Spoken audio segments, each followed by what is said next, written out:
ગુજરાતની એકમાત્ર રાજકોટ સ્થિત નામાંકિત એમ્સ હોસ્પિટલના ઇન્ટર્ન ડોક્ટરના આત્મહત્યાના કેસમાં મોટો ઘટસ્ફોટ।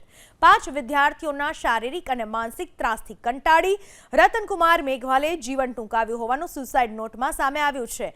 સુસાઇડ નોટના આધારે ડોક્ટર પ્રણવ પાણીવાર, અસ્મિત શર્મા, આયુષ યાદવ, નિર્વેદન યાદવ અને યુવરાજ ચૌધરી નામના 5 ઇન્ટર્ન તબીબની પોલીસે ધરપકડ કરી છે।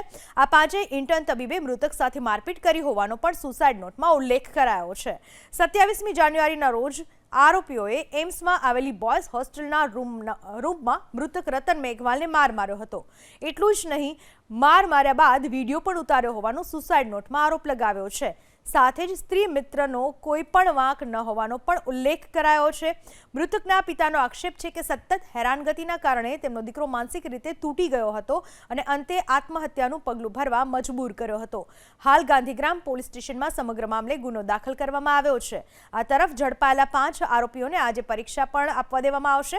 પોલીસ જાપ્તા સાથે 5 આરોપીઓને પરીક્ષા કેન્દ્ર ખાતે લઈ જવાશે, જ્યાં તમામ આરોપીઓ MBBSની ફાઇનલ યરની પરીક્ષા આપશે।